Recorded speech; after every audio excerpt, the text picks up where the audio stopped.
আম্মা জান আয়েশাকে আল্লাহর হাবিব শিখাই দিলেন, আয়েশা কদরের রাত যদি পাও এই দোয়াটা করো, আল্লাহুম্মা ইন্নাকা আফুউন তুহিব্বুল, পারেন না এটা আপনারা মুখস্থ করেন নাই? আল্লাহুম্মা ইন্নাকা তুহিব্বুল আফওয়া ফাআফু আন্নি, আল্লাহ আপনি ক্ষমাশীল, আল্লাহ আপনি ক্ষমা করাকে পছন্দ করেন, আল্লাহ আপনি আমারে ক্ষমা করে দেন। পড়েন আমিন। সালাম ফিরানোর আগে বিশ্বনবী দোয়া করতেন, লা ইউসাল্লিমান্না আহাদুকুম হাত্তা ইয়াতাআওয়াযা মিন আরবা'a। আল্লাহর হাবিব বললেন, চার জিনিস থেকে পানাহানা আছে, আমার কোন উম্মত যেন সালাম না ফিরায়। তারা যেন পড়ে, আল্লাহুম্মা ইন্নী আউযু বিকা মিন আযাবিল কবর, আউযু বিকা মিন আযাবি জাহান্নাম, আউযু বিকা মিন ফিতনাতিল মাহইয়া ওয়াল মামাত, আউযু বিকা মিন ফিতনাতিল মাসিহিদ দাজ্জাল। আল্লাহ কবরের আযাব থেকে বাঁচাও, আল্লাহ জাহান্নামের আগুন থেকে বাঁচাও, আল্লাহ জীবন মরণের ফিতনা থেকে বাঁচাও, আল্লাহ দাজ্জালের ফিতনা থেকে বাঁচাও। চিল্লায় পড়েন আমিন। জুমার দিনে দোয়া কবুল হয়। আল্লাহর হাবিব বলেন, একটা সময় আছে জুমার দিন দোয়া করলে কবুল করে কে? সময়টা কখন? মুহাদ্দিসিন ইকরাম অনেক ইখতিলাফ করেছে। সবচেয়ে গ্রহণযোগ্য মতামত হচ্ছে আসরের সালাতের পরে। জুমার দিন আসরের সালাতের পরে সূর্য ঢলে পড়ার আগে দোয়া করলে কবুল করবে কে?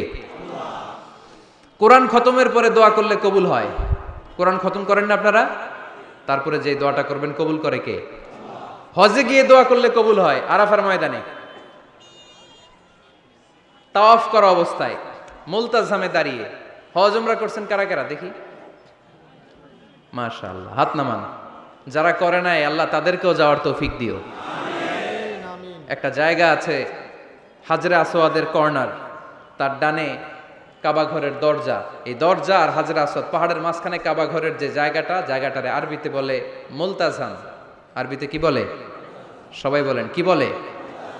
মুলতাজাম। এখানে দাঁড়িয়ে গা লাগিয়ে দোয়া করলে এই দোয়া আল্লাহ ফিরায় না। আমরা যেন সবাই মুলতাজামে দাঁড়িয়ে দোয়া করতে পারি। খুব ধাক্কা ধাক্কি ওই জায়গায়, সবাই চায় মুলতাজামে দাঁড়িয়ে দোয়া করি, কারণ ওখানে দাঁড়িয়ে দোয়া করলেই কবুল হয়ে যায়। তো ধাক্কা ধাক্কির মধ্যে, অনেক ধাক্কা ধাক্কির মধ্যে এক হুজুর চান্স পাইছে। তো এই মাওলানা ছিল খুব চালাক, মাশাআল্লাহ। উনি অনেক ধাক্কা ধাক্কি করে কোন রকম মুলতাজামের মধ্যে যে গা লাগাইছে, লাগাই একটা দোয়া করছে। দোয়াটা হইতেছে, আল্লাহ জীবনে যত দোয়া করছিলাম আর যত দোয়া করব সব দোয়া তুমি কবুল করে নিও। এটা কইতে দেরি আরেক ধাক্কায় দূরে যেয়ে পড়ছে, কয় কোনো সমস্যা নাই, যা চাওয়ার চাই লইছি। কত বড় চালাক দেখছেন? আল্লাহ বাড়ি দাও, গাড়ি দাও, নারী দাও, খ্যাতি দাও, এটা দাও, ওটা দাও। কয়টা চাবে? একটা চাইছে। আল্লাহ জীবনে যা চাইছি আর যা চামু সব কবুল করো। বিশ্বাসীরা বোকা হয় না, বিশ্বাসীরা ঝুঁকবো যে কোপ মারে, সময় মতো কাজ করে। আওয়াজ করে বলতে হবে ঠিক কিনা? তাহলে এই সময়গুলো দোয়া করলে কবুল করবে কে? মুসাফিরের দোয়া আল্লাহ ফিরায় না, সফর করলেই দোয়া। মাজলুমের দোয়া আল্লাহ ফিরায় না, কেউ জুলুম করলেই দোয়া। আম্মা আব্বার দোয়া নিলে এই দোয়া আল্লাহ ফিরায় না। আম্মা আব্বার কাছে দোয়া চান তো? গোটা দুনিয়ার সব পীর সাহেব কোরআন খতম করে এইখানে ফু দিছে এই বোতলে, আপনার আম্মা শুধু বিসমিল্লাহ বলে এই বোতলে ফু দিছে, মুহূর্তের মধ্যে আপনার মায়ের দোয়াটা আরো সে উঠে যাবে। এজন্য আব্বা আম্মার কাছে দোয়া চাবো, রাজি আছেন? দোয়া কবুলের 5টা শর্ত বলে আজকের আলোচনা শেষ। 1 নাম্বার শর্ত, ইউর ইনকাম শুড বি হালাল। হারাম খাইয়া দোয়া করলে কবুল হবে না, ঠিক কিনা? কোটি কোটি টাকা কামাইছে, মসজিদ বানাই দিছে, 1000 কোটি টাকা দিয়ে এতিমখানা, কোনো লাভ হইছে? কোনো লাভ হয় নাই। ইন্নাল্লাহা তাইয়্যিব লা ইয়াকবালু ইল্লা তাইয়্যিবা। আল্লাহ পবিত্র, আল্লাহ যেটা গ্রহণ করে ওইটাও হওয়া লাগবে। লা ইয়াকবালু ইল্লা তাইয়্যিবা। হারাম থেকে আল্লাহ কবুল করে না। এক সাহাবী, এক লোক আল্লাহর হাবিবের জামানায় কাবা ঘরের চারদিকে কাঁদতে কাঁদতে, আওয়াজ করবেন না, কাঁদতে কাঁদতে, ঘামতে ঘামতে, দোয়া করতে করতে শেষ। ইয়া রব, ইয়া রব, মাফ করো, মাফ করো। সাহাবীরা দেখে বলে, এর চেয়ে বেশি আমল তো কাউরে করতে দেখলাম না, আজকে তার সব দোয়া কবুল। বিষ্ণু বললেন, তোমরা তাই মনে করো? মাতাআমুহু হারাম, ও যা খায় হারাম খায়। মালবাসুহু হারাম, যেটা গায়ে দেয় হারাম টাকার জামা। মাশরাবুহু হারাম, ও যে শরাব খায় এটা হারাম। আন্না ইউস্তাজাবু লাহু, আল্লাহর কি ঠেকা পড়ছে তার দোয়া কবুল করার, ঠিক কি না? হালাল থেকে সামান্য দান করলে আল্লাহ কবুল করে। হালাল যারা খায় তারা মুস্তাজাবুদ দাওয়া। এই যে বাজারের কুলিওয়ালা, ঠেলাওয়ালা, দিনমজুর, আমার রিকশাওয়ালা ভাইয়েরা, মুস্তাজাবুদ দাওয়া। রিকশাওয়ালার কাছে দোয়া চান, ও মুস্তাজাবুদ দাওয়া, ওরে ধমক দিয়েন না। ও দোয়া করলে আপনার জীবন উজালা করে দিবে কে? আপনার বাড়ির দারোয়ান হতে পারে মুস্তাজাবুদ দাওয়া, কারণ বেতন পায় 5,000, ওর হারাম ঢুকবে কেমনে? যেটা খায় ওইটাই হালাল। এজন্য আপনার ইনকাম হালাল হতে হবে দোয়া কবুলের জন্য। শর্ত নাম্বার 1। শর্ত নাম্বার 2, দোয়া করার সময় দোয়া করতে হবে একজনের কাছে, তিনি কে? আল্লাহর কাছেও কিছুক্ষণ মসজিদে চাইলেন, আবার মাজারে যেও বাবার কাছে চাইলেন, দোয়া একেবারে কবুল? কবুল হবে?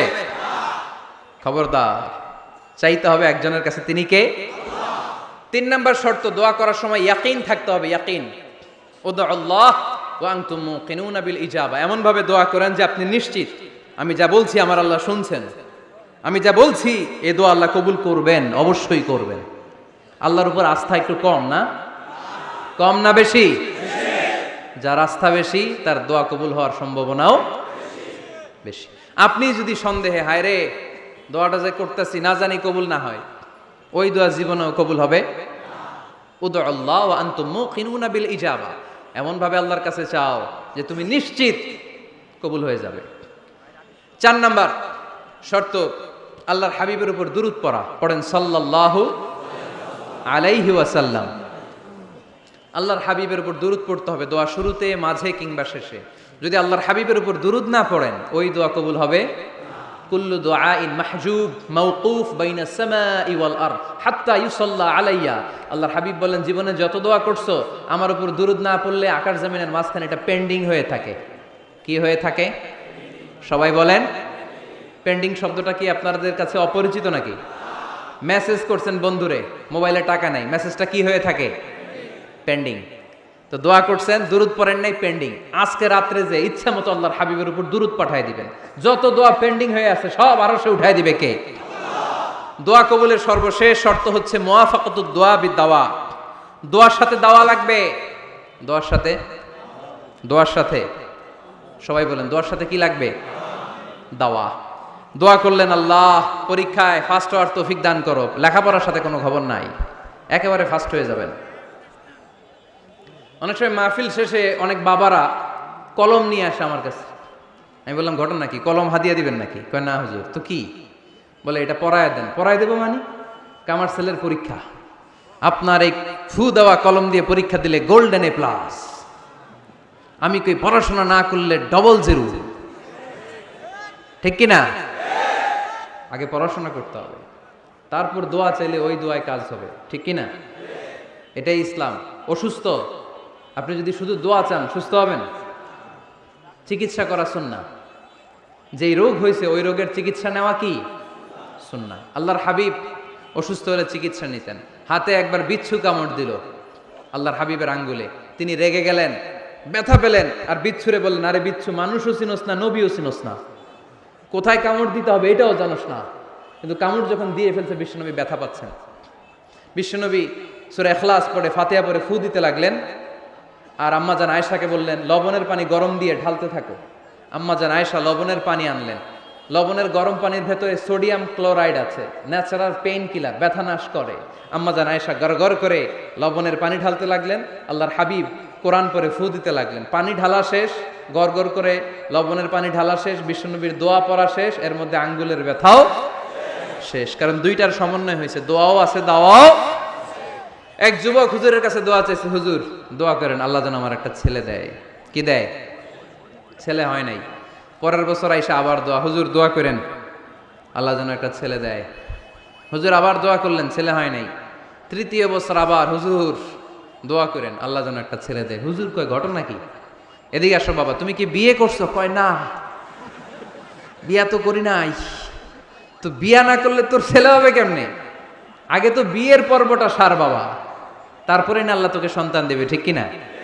এজন্য দোয়ার সাথে দাওয়ার দরকার আছে না নাই?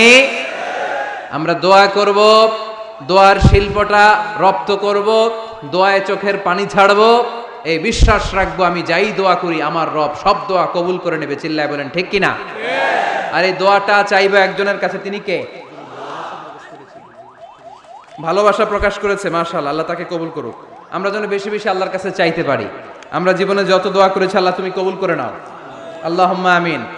ربنا آتنا في الدنيا حسنة وفي الآخرة حسنة وقنا عذاب النار ربنا ظلمنا أنفسنا وإن لم تغفر لنا وترحمنا لنكونن من الخاسرين اللهم حاسبنا حسابا يسيرا وصلى الله تعالى على خير خلقه محمد وعلى آله وصحبه أجمعين واجعل آخر كلامنا عند الموت لا إله إلا الله محمد رسول الله